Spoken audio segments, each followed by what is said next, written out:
us, the Call of Duty community, has played Call of Duty for so long, and the way we play Call of Duty has changed so much.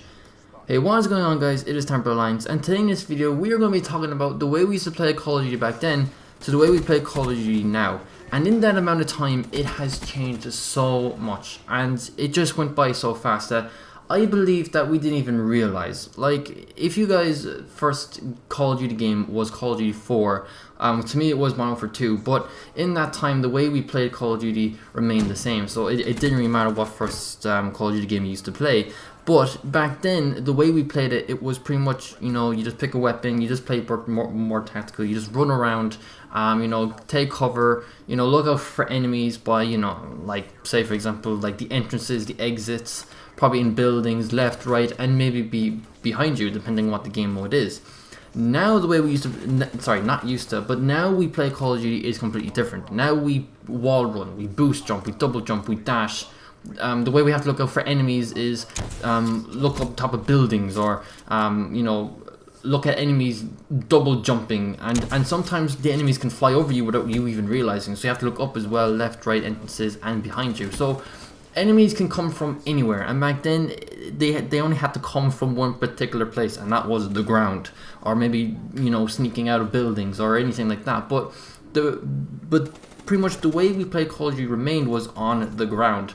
And like, it was kind of easier to pick out enemies because, you know, they're on the ground.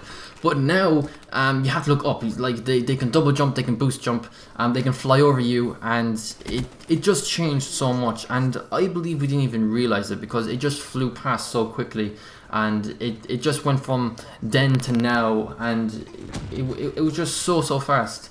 And you know, I loved Modern Warfare 2. It was my first Call of Duty game, and it was just so much fun. And the way we play Call of Duty now, it made the game, like, the feel of the game remains the same, but the way we play it is so different, and it just makes the game, I say, more interesting. Even though people are saying that they want it back to the past, which I can kind of get it, because playing Call of Duty was more like, it's kind of like a competitive thing, you know, the competitive side of things for Call of Duty was so big, and it's still big now, don't get me wrong, but, you know, back then it was like more serious, it was more modern, it was, you know, it was looked at one of those serious games, and now it's just, you know, there are so many possibilities now. There are, you know, double jumping, wall running, and now Treyarch released these, I don't know what to call them, dance moves, something like that. You can make your character dance. If your character, if you become the top 3 players on the winning side, where you can show off your character at the end of the game, and if you know, select one of them, like they release these more dance moves, and that you can actually show them off if you become the top 3 players in the game. And, you know, it just makes it more fun. It just makes it more kind of entertaining in a way. It kind of makes it more funny. But if you had that back in Call of Duty 4, Modern Warfare 2, or Black Ops 1, it would, my personal opinion, it would make the game so stupid. It wouldn't make the game as serious, because back then it was kind of, you know, I don't know how to say it. It was back in, like, it was just back in the modern times, and if you made your character or soldier dance, it would just completely take the fun out of the game, because back then it was so serious, and, you know, it was so competitive, and that if you put a dance move back then, it just wouldn't look competitive at all. It'll just make the game look so dumb and like, I can't say it, but it just wouldn't make the game so serious. It would just make it more dumb in a way. That's all I can really say about it, because I can't say the other words that I want to say. But my point is, it just wouldn't be Call of Duty. It'll just be some kind of, it'll just be a game where it's just, you know, kind of like a comedy thing. It just wouldn't be taken so seriously. But now it doesn't matter. It really doesn't matter, because now we can wall run, we can boost jump. I could be completely wrong. I could be, look, if it was back then, it'll make it more funny. It'll be more entertaining. Maybe that would have been true. Maybe I'm wrong. I'm not good at making, you know, suggestions, because trust me, I'm the last person you want to come to if you're looking for help. But my point is, now we have so many possibilities that it doesn't really matter what we can do, because now we can customize our characters to whatever we want. And Sledgehammer was the first company to pretty much import this new futuristic thing. Black Ops 2 was technically the first, but the way we played the game remained the same as if it was Modern Warfare 2 or COD 4 or Black Ops 1. The way we played it still remained the same, but we did have futuristic technology, those drones and all that. So it was based in the future, but the way we played it still remained the same. So technically, Sledgehammer Games was the first company to import this. The way you can boost, jump, double jump, and it was so fast. It just completely changed the way that we played the game, and a lot of people were up for it. I was up for it. I enjoyed it. I liked the way they made a big change, and then Treyarch made the move, and now we can wall run. But now it makes it more fair. You don't just boost up in the air. You actually just easily glide up, which makes it more fair in a way, because when you were double jumping in Advanced Warfare, it was so quick that you can easily dodge bullets. But now, even if you were boosting, you would easily glide up, and you can still have a chance in order to win the gunfight. So even though we have more ways to play, the feeling remains the same, and I really enjoy it. And for the upcoming Infinity Ward game, with all these rumors going around saying that it's going to be based so far into the future that it's going to make this year look like the Stone Ages, and many people aren't up for it.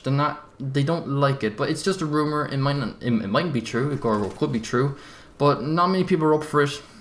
They're saying that they're just going to give up on Call of Duty. Well, this is what I'm hearing. It might not be true at all, but pretty much what I'm hearing, that people are just going to give up the game. They're going to go over to Battlefield and just completely give up on Call of Duty. But as I was saying during this commentary, even though if it was true, if it was based so far in the future, and if it was based in space, I hit the table. If it was based in space, I think the way we would play Call of Duty remains the same, because Black Ops 3, Advanced Warfare, even though there was more ways to play, the feeling remained the same, and I think it's going to be like that for Infinity Ward's game as well. I don't think you can actually really change the way, the feeling of the game. I don't think you can really change that, because it just remains the same anyway. With all the guns and all that, it still feels like a Call of Duty game. It's just the way we play is different, and it might be enjoyable. I will admit Ghosts wasn't Infinity Ward's best game, but things can change, because the Modern Warfare series was so big. It was absolutely a fantastic game series. I enjoyed it so much. Loved Modern Warfare 2, and then I went back and got Call of Duty 4. Enjoyed that as well, and Modern Warfare 3. Modern Warfare 3 was a very good game as well. Loved the Modern Warfare series. Ghosts, just pretty much hard luck really. It was just you can it kind of makes sense that people that you're not going to be successful forever. You are going to make mistakes here and there. Mistakes does happen, and I don't think that we should really blame them, because they didn't make such a fun game. The game wasn't completely bad. It wasn't the game wasn't good, but at the same time the game wasn't bad. It was still playable. It was still fun to play. But with the way the feeling that the game was playing, it just wasn't there. It just wasn't entertaining as what I would hope for. But I still love Infinity Ward games. The way they make Call of Duty is so good, and I'm hearing that back then they didn't have enough staff members, or people kept leaving, like Robert Bowling. He left after Modern Warfare 3, and then I think more people left and all that, which made the community smaller. And also, it was every 2 years. And back then, so many game developers are, if something went wrong, or if, if employees left the company, and they, and it was making it more difficult and more harder to make the game, and if they needed more time to make the game better, they can just delay the game. That is fine. They can just delay it, make it better, and then release it on a later date, which is completely fine. But for Call of Duty games, they can't do that. You have a date, make sure it's released on that date. So if you're having any problems, find a way to fix it quick. And you know, just I was just thinking about that after watching a few videos. You know, like you know, T Martin was talking about it, because that's where I got this information from. Where you know, teams kept on leaving, and you know, it was only like a 2-year cycle. It wasn't a 3-year cycle back then. But like, even if that was the case, you know, they could just have delayed the game to make it better, but at the same time they couldn't, because it's this thing where you have to release it on this date at this time on a particular day. So they couldn't do that, and which pretty much made making Ghosts a lot more harder than what it should have been. So yeah, I can kind of see it, you know, T Martin's way, because he made a good video about it and I enjoyed it. And even though I went off topic, I do see where Infinity Ward came from and where they made their mistakes. Even if what T Martin said was true or not, I can still see it, especially when you can't delay the game, because when you delay the game, you can make the game better on a later date. But for Call of Duty, it's this time, this date. If you have any problems, find a way to fix it quick. Yeah. So yeah, but anyway, even though I went off topic, I really wanted to talk about it, because you know, I'm a Call of Duty guy. I've always had loved Call of Duty since Modern Warfare 2. Modern Warfare 2 got me hooked, so I just want to talk about it. Even though it's like, what, 11.5 minutes in, I'm going to leave it there. So thank you guys so much for watching. If you enjoyed this video, give it a like and leave us comments down below. Do you want to see more commentaries like this, besides, you know, Call of Duty news where something will come out? If you want more talks like this, you know, let me know by smacking the like button. And if you're new to the channel, don't forget to subscribe. You'll see more videos like this. And that's pretty much it for me. Once again, hope you enjoyed the video, and I'll see you guys next time.